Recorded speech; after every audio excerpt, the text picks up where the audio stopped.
¿Sabían ustedes, mis queridos hermanos, que cuando la iglesia inició, la que nosotros conocemos como la iglesia primitiva, no dependía de un templo? No habían edificios donde los hermanos se reunían. Habían reuniones muchas veces en el pórtico de Salomón, o se reunían a campo abierto, pero la iglesia comenzó en los hogares. El día de Pentecostés, el Espíritu Santo descendió y muchas familias allí representadas se convirtieron en el semillero de la iglesia local de Jerusalén, la que posteriormente se extendió por el mundo. Pero escuchadme, la iglesia casera se convirtió en la fuerza de la iglesia local. Muchas familias comprometidas con Jesucristo, comprometidas con la palabra de Dios, desarrollaron una vitalidad, desarrollaron de tal forma el modelo del evangelio, que estas familias se convirtieron en el semillero de una iglesia que difundió el evangelio por el mundo. Mauricio, te voy a pedir que te hagas aquí porque quiero ver a los hermanos y eso sí, me ven mejor, ¿no es cierto, hermanos? Escúcheme con atención. La palabra clave aquí que aparece en los primeros versículos, usted lo notará, es la palabra familia o casa. Dice la Biblia que había un varón llamado Cornelio, que era centurión de la compañía llamada la italiana, quien era piadoso y temeroso de Dios con toda su casa y que hacía limosnas a todo el pueblo y oraba a Dios siempre. Escúcheme esto porque este es el fundamento del mensaje. Hubo un famoso rabino, un maestro judío llamado Simeón el Justo. Él dijo que habían 3 cosas que sostenían al mundo. Cuando estas 3 cosas faltan, el mundo no tiene dirección. Se desintegra la familia, se desintegra la moral, se desintegra el mundo completo. Él dijo la primera cosa que sostiene al mundo es el culto a Dios. La segunda cosa que sostiene al mundo es la ley, es decir, la palabra de Dios. Y la tercera cosa que sostiene al mundo es la justicia o las obras de misericordia. ¿Cuáles son las 3 cosas que sostienen al mundo? El culto a Dios. La segunda cosa, la ley o la palabra de Dios. Y la tercera cosa, la justicia o las obras de misericordia. Pues la Biblia nos presenta un modelo de un hombre llamado Cornelio, que la Biblia lo identifica como un hombre temeroso de Dios y que oraba a Dios siempre. Y tengan en cuenta que era un militar. Yo le preguntaba a mi sargento esta mañana aquí, habían 2 exmilitares, hay otro aquí, un excapitán de la Marina, y yo le preguntaba que a qué equivalía un centurión, que era un oficial del ejército romano que tenía a su cargo 100 soldados, y más o menos ellos me dijeron que eso equivalía hoy día como a un capitán, que tenía una escuadra de 100 soldados bajo su responsabilidad. Aunque era un militar, aunque era un hombre, diríamos, no solamente con su cultura, pero también con una gran responsabilidad. Pero la Biblia lo identifica como un hombre temeroso de Dios, que en un militar es un poco más comprometedor por el ambiente en que él vive. Pero ¿qué significa ser temeroso de Dios? Ser temeroso de Dios es tener un alto respeto por la soberanía de Dios.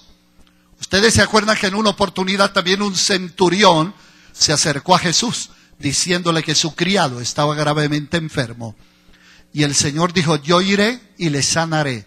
¿Y qué dijo este centurión? Señor, no soy digno que entres a mi casa. Di solamente tu palabra y mi criado sanará, porque yo también tengo soldados bajo mi responsabilidad. Y le digo a aquel, ve y viene, y al otro, ve y va. Así que yo creo que tú tienes autoridad. Este otro centurión conocía la autoridad de Dios, que aunque él era un hombre bajo autoridad y con autoridad, reconoció que por encima de toda autoridad está el Altísimo, aquel que tiene dominio y poder sobre todos los seres humanos. Y escúcheme con atención, ser temeroso de Dios es tener la capacidad de reconocerle, pero no solamente de reconocerle, sino de inclinarnos ante Él. Si usted está ante su comandante, que prestó servicio militar, usted no saluda a su comandante de cualquier manera. Buenos días, mi capitán. ¿Por qué? Porque tiene reverencia. En otros países lo hacen con una venia. Pero escúcheme esto. Nosotros estamos ante el Dios de la vida, ante el Dios Todopoderoso. No solamente le honramos, tenemos reverencia ante Él, pero también nos inclinamos porque es el Señor. Y a mí me parece que este hombre temeroso de Dios se nota una segunda virtud. La Biblia dice que oraba a Dios siempre.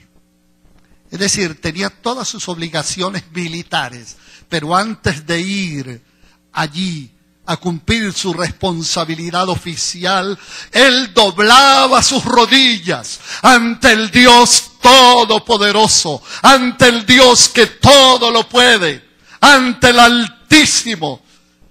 Y a mí me parece que aquí estamos viendo el modelo de una iglesia casera. Porque para que haya iglesia casera debe haber una figura de autoridad espiritual. Ahora, señalo autoridad espiritual, ¿por qué? Porque en toda familia saludable debe haber una figura de autoridad. Estaba leyendo ayer en El Tiempo y decía que una de las consecuencias de la descomposición y de la situación de la juventud, de los adolescentes, es porque se ha perdido la autoridad. Y porque los papás tenemos miedo de fijar pautas, de fijar patrones de conducta, de establecer normas. Ahora, en el hogar no se establecen normas como un militar. No. Se establecen normas basadas en el amor, en el respeto, en el diálogo, en el buen entendimiento en la familia. Porque hay quienes se quieren poner el kepis como si fuera un militar. No. La autoridad siempre se ejerce desde el ejemplo, desde ese patrón donde los hijos pueden decir, mi papá es un hombre de Dios, o mi mamá es una mujer de Dios. No porque grita, no porque ofende, no porque maltrata, sino que se ha ganado la autoridad como Cornelio, siendo una persona temerosa de Dios. Pero cuando hablo de una figura de autoridad espiritual, me estoy refiriendo a aquella responsabilidad que asumimos como sacerdotes o sacerdotisas del hogar. Porque hay también madres, mujeres, cabeza de hogar, mujeres viudas o que han sido abandonadas o se han divorciado. Usted no pierde su autoridad. Usted también tiene a un Dios que la respalda. Porque la Biblia dice que Dios es padre de huérfanos y es defensor de las viudas. Así que usted tiene el respaldo del Señor.